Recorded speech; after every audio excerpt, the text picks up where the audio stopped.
आप सभी को हनु का प्यार भरा नमस्कार। पहला प्रश्न है, लड़कियां लड़कों के बारे में क्या सोचती है। दूसरा प्रश्न है, आज अपराध इतना बढ़ता क्यों जा रहा है। तीसरा प्रश्न है, भारत में बढ़ते रेप केस के क्या कारण हैं। चौथा प्रश्न है, लड़का बेटा और पुत्र में क्या अंतर है। पांचवा प्रश्न है, क्या दिल और मन में कोई अंतर होता है। तो वीडियो को एंड तक देखना, तभी मज़ा आएगा। चलिए वीडियो के आंसर की ओर बढ़ते हैं।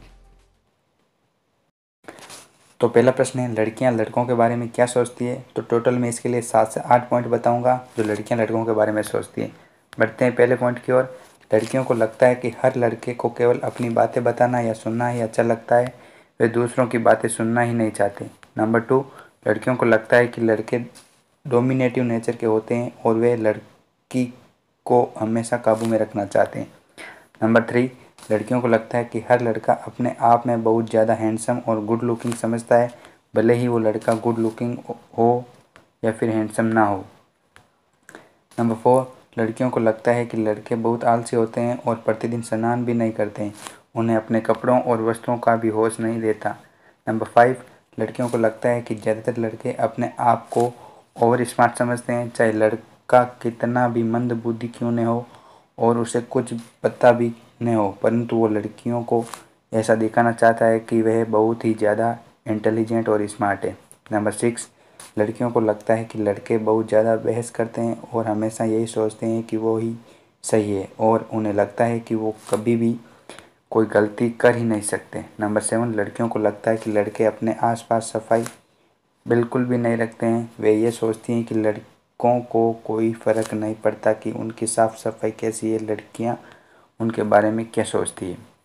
एंड लास्ट पॉइंट नंबर 8, लड़कियों को लगता है कि ज़्यादातर लड़के चिपकू टाइप के होते हैं और यदि उन्हें थोड़ा सा भी भाव दिया जाए तो वह अपना सारा काम धंधा छोड़कर उस लड़की के पीछे पड़ जाते हैं। आपकी क्या राय है, कमेंट ज़रूर करें। बढ़ते हैं अगले क्वेश्चन की ओर। अगला क्वेश्चन था अपन का, आज अपराध इतना बढ़ता क्यों जा रहा है। हाँ, अपराध आज दिनों दिन बढ़ता चला जा रहा है। इसके कई कारण हैं, चलिए बढ़ते हैं। सबसे पहला कारण तो शिक्षा व संस्कार की कमी।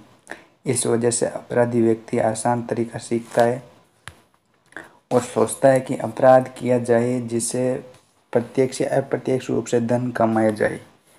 नंबर यदि दूसरे की बात करें तो कम महत्वपूर्ण नहीं है, वह सामाजिक असमानता है। वर्ग भेद बहुत ज़्यादा है, कुछ लोगों के पास बहुत ज़्यादा धन है तो कुछ कठिनाइयों से जीवन यापन कर पा रहे हैं। जिसके पास कुछ भी नहीं है वह दूसरों से छीनना चाहता है, उसे इससे कोई बुराई नहीं दिखाई देती, क्योंकि उसके अनुसार जिसके पास अधिक है धन है वह गरीबों की कमाई है। यदि नंबर 30 की तीसरे पॉइंट की मैं बात करूं तो है मनुष्य में बढ़ती राक्षसी प्रवृत्ति। इस प्रवृत्ति के कारण भी कई लोग पैसा लेकर अपराध करते हैं। मनुष्य किसी भी तरह से संतुष्ट नहीं होता, कितना भी धन हो फिर भी वे अधिक से अधिक धन प्राप्त करना चाहता है। कई असभ्य सुशिक्षित लोग दहेज हत्या करके, बैंकों में धोखाधड़ी करके या अन्य किसी प्रकार के लोगों को ठग कर धनी बन जाते हैं। उनके लिए धन का होना आवश्यक है, चाहे इसके बदले में किसी के प्राण भी क्यों न चले जाएं। और अंतिम कारण यह है कि दंड का भय न होना। जी हाँ दोस्तों, किसी का अपराध सिद्ध करने के लिए गवाही चाहिए होती है तथा अदालत का चुस्त दुरुस्त होना जरूरी है। ऐसा नहीं होता, कई बार गवाह नहीं मिलते जिसके कारण अपराध सिद्ध नहीं होता और कई बार रिश्वत देकर अपराधी छूट जाता है। अपराध के केस इतने वर्ष तक चलते हैं कि लोग अपराधी के विरुद्ध भय और समय नष्ट होने के डर से केस ही नहीं करते। जब दंड का भय ही नहीं रहेगा तब अपराधी आराम से अपराध करेंगे ही। तो ये कुछ पॉइंट थे जिनने मैं आपको बताया है, हो सकता है आपको ये पसंद आया होगा। इन्हीं सब कारणों से आज अपराध दिन प्रतिदिन बढ़ता चला जा रहा है। बढ़ते हैं अपन के अगले क्वेश्चन की ओर। और अगला क्वेश्चन था, भारत में बढ़ते रेप केस के क्या कारण हो सकते हैं।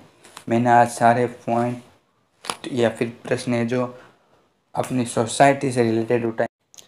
अपन का अगला प्रश्न है, लड़का बेटा और पुत्र में क्या अंतर है। लड़का जो अपने माँ बाप से लड़कर ले कि ये हमारा है, इस पर हमारा अधिकार है। लेकिन बेटा इसी में संतुष्ट रहता है कि माँ बाप हमारे हैं, जो हमें देंगे वो हमारा है, परंतु पुत्र की महत्ता के शब्द कुछ भी नहीं चाहिए।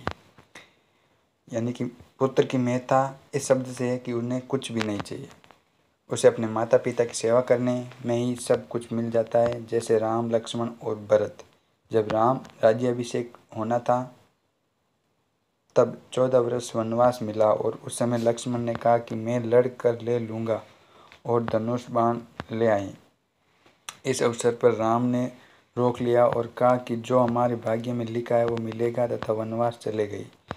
भरत को तो सब कुछ मिल रहा है, परंतु उन्होंने उस राज्य को ठोकर मार दिया और कहा मुझे कुछ भी नहीं चाहिए, और राम को पिता सीता को माँ मानकर सिर्फ उनकी सेवा की। तो अगला प्रश्न है, क्या दिल और मन में कोई अंतर होता है? जी नहीं, इसमें कोई अंतर नहीं है, बल्कि दोनों एक ही हैं। हाँ, मन और मस्तिष्क में काफ़ी अंतर है, क्योंकि हमारे शरीर को मन नहीं बल्कि दिमाग ही चलाता है।